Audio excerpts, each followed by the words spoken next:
जो जे मीर साहब का स्टेटमेंट आया है कि कांग्रेस की जो बातचीत है वो नेशनल कॉन्फ्रेंस के साथ जारी है राज्यसभा सीट्स को लेके। एक तो उसकी थोड़ी सी बताएं कि क्या हम देखेंगे कि कांग्रेस नेशनल कॉन्फ्रेंस को जो है इसमें सीट शेयरिंग। देखिए दूसरा सवाल ये कि अल्ताफ बुखारी का नाम सामने आ रहा है कि नेशनल कॉन्फ्रेंस शायद उन्हें राज्यसभा के लिए जगह दे सकता है, तो क्या देखिए पहली बात कांग्रेस ने अप्रोच तो किया है नेशनल कॉन्फ्रेंस को, ठीक है अलायंस पार्टनर्स है, उनका हक बनता है वो बात करना, लेकिन अल्टीमेटली डिसीजन हमारी जो हाई कमांड है, लीडरशिप है, उनको डिसाइड करना पड़ेगा। अभी तो वक्त है 13 तारीख, अभी बहुत कुछ एक हफ्ता है, तो तब तक जो भी फैसला होगा उसमें करेंगे।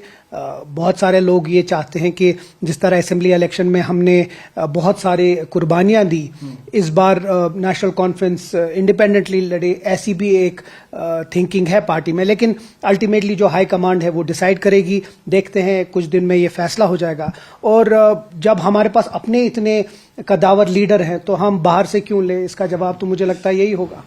तनवीर साहब, ये जो रिसेंट ऑर्डर आया है बारामूला चीफ एजुकेशन ऑफिसर की तरफ से, जो गाइडलाइंस गवर्नमेंट एम्प्लॉइज को दी गई है, उस पर हमने देखा कि क्रिटिसिज्म काफ़ी हो रहा है पीडीपी की तरफ से, बाकी अपोजिशन जमातों की जानिब से।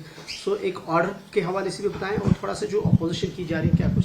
देखिए पहली तो ये जो ऑर्डर शुरुआत हुई है 2017 से, जब मोहतरमा महबूबा मुफ्ती साहिबा चीफ मिनिस्टर साहिबा थी, तब से ही ये ऑर्डर आगे गया है। अब जहाँ तक ये ऑर्डर है, जो एजुकेशन मिनिस्ट्री है उसको देख रही है। देखिए किसी के ऊपर किसी तरीका प्रेशर या ये ना होना चाहिए, लेकिन साथ साथ जो रूल्स हैं जिस मुताबिक एक एम्प्लॉय को काम करना है उसका भी देखना है, कोई मिसयूज ना हो।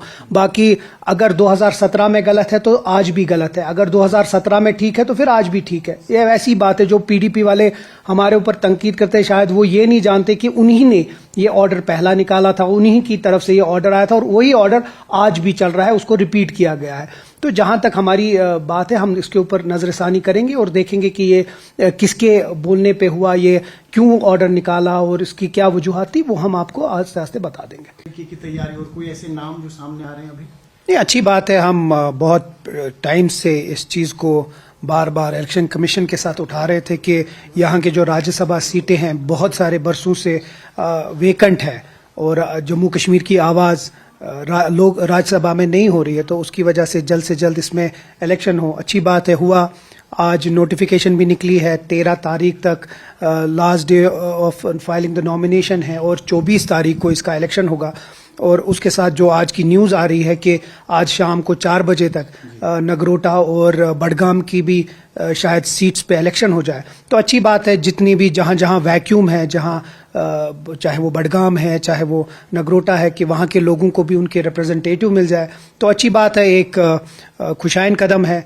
जहां तक राज्यसभा की बात है, अभी लीडरशिप बैठ के इसके ऊपर फैसला करेगी।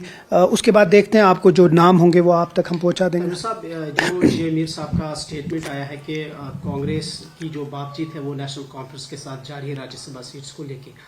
एक तो उसकी थोड़ी सी बताएं कि क्या हम देखेंगे कि कांग्रेस नेशनल कॉन्फ्रेंस को जो है इसमें सीट शेयरिंग। देखिए दूसरा सवाल ये कि अल्ताफ बुखारी का नाम सामने आ रहा है कि नेशनल कॉन्फ्रेंस शायद उन्हें राज्यसभा के लिए जगह दे सकता है, तो क्या। देखिए पहली बात, कांग्रेस ने अप्रोच तो किया है नेशनल कॉन्फ्रेंस को, ठीक है अलायंस पार्टनर्स है, उनका हक बनता है वो बात करना, लेकिन अल्टीमेटली डिसीजन हमारी जो हाई कमांड है, लीडरशिप है, उनको डिसाइड करना पड़ेगा। अभी तो वक्त है 13 तारीख, अभी बहुत कुछ एक हफ्ता है, तो तब तक जो भी फैसला होगा उसमें करेंगे। बहुत सारे लोग ये चाहते हैं कि जिस तरह असेंबली इलेक्शन में हमने बहुत सारे कुर्बानियां दी, इस बार नेशनल कॉन्फ्रेंस इंडिपेंडेंटली लड़े, ऐसी भी एक थिंकिंग है पार्टी में, लेकिन अल्टीमेटली जो हाई कमांड है वो डिसाइड करेगी। देखते हैं कुछ दिन में ये फैसला हो जाएगा। और जब हमारे पास अपने इतने कदावर लीडर हैं तो हम बाहर से क्यों लें, इसका जवाब तो मुझे लगता है यही होगा। तनवीर साहब, ये जो रिसेंट ऑर्डर आया है बारामूला चीफ एजुकेशन ऑफिसर की तरफ से, जो गाइडलाइंस गवर्नमेंट एम्प्लॉइज को दी गई है, उस पर हमने देखा कि क्रिटिसिज्म काफ़ी हो रहा है पीडीपी की तरफ से, बाकी अपोजिशन जमातों की जानिब से। सो एक ऑर्डर के हवाले से भी बताएं और थोड़ा सा जो अपोजिशन की जा रही है क्या कुछ।